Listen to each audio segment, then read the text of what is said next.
This video is made possible by Napleton Subaru in Schaumburg. If you're looking for a new Subaru product in the Chicagoland area, Napleton Subaru in Schaumburg is the best place to buy.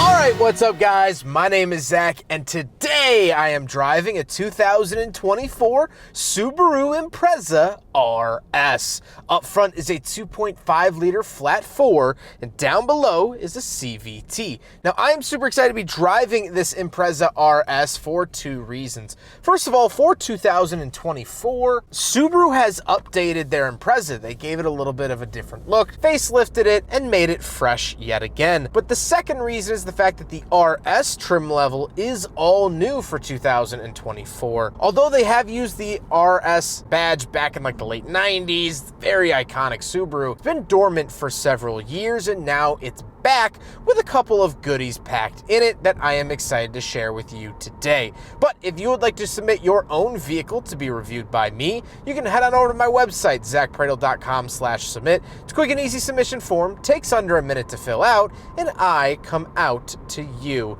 But let's get back to that 2.5 liter flat 4 under the hood. Well, that is the cornerstone of the RS package. All the other Subaru Imprezas that you can buy come with the 2 liter flat 4. This gets a bump in displacement, which means a bump in power. This makes 182 horsepower, which isn't anything record-breaking, but it definitely adds a nice, consistent punch to the driving experience of the Impreza. If you're gonna look at any engine for the Impreza, this is the way to go. However, unfortunately, the 2.5 liter only comes in the RS package. Now, like I said, paired to it is a CVT, and while I'm not a huge fan of CVTs in general, Subaru seems to do a pretty good job with them, and since they've been using them, seem to be decently reliable for what they are. Last but not least, of course, the Subaru Impreza RS is all-wheel drive. It gets Subaru's symmetrical all-wheel drive system that I'm a big fan of. So how does it feel to drive the Subaru Impreza RS? Well, you do definitely notice that 2.5 liter under the hood. It's a very healthy jump over the standard 2 liter, and if you're looking for a little bit more pep in your step when buying your Subaru, this is the way to go.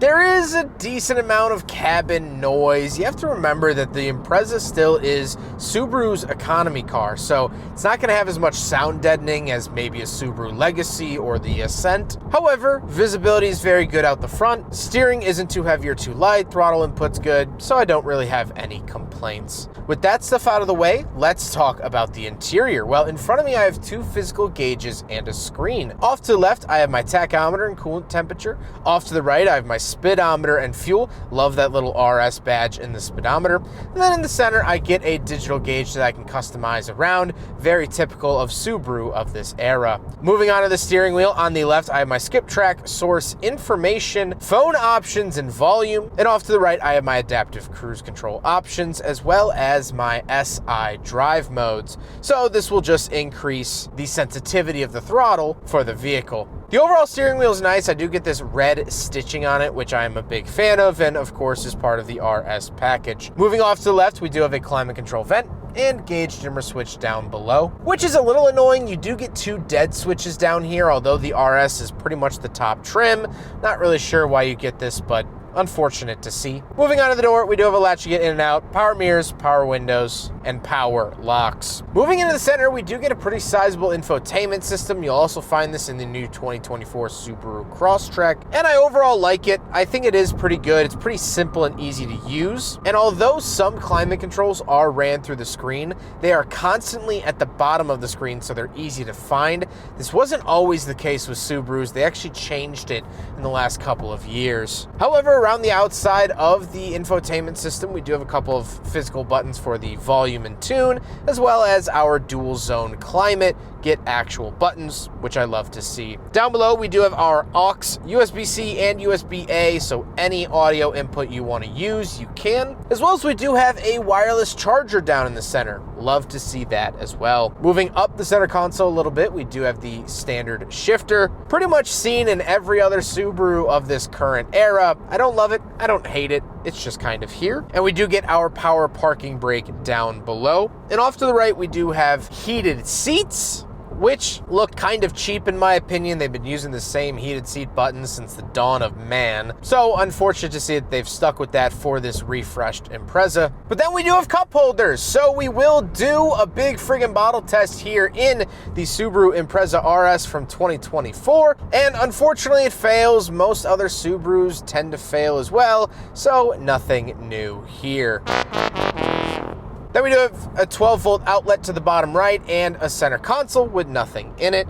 And then we'll talk about the seats. Although the seats are cloth, they are red in parts as well. Again, part of that RS package that I seem to really, really like. The seats are pretty basic, although the driver's seat is power, which is very nice to see. Wasn't sure they were going to include that, but they ended up doing so. However, speaking of seats, we do have back seats, so let's go do a back seat review. All right, so we're in the back of the 2024 Subaru Impreza RS, and first of all, the space is good. I'm sitting where my seat normally would be, and my knees aren't hitting the seat in front of me. My head isn't hitting the ceiling, even though I have my sunglasses on my head.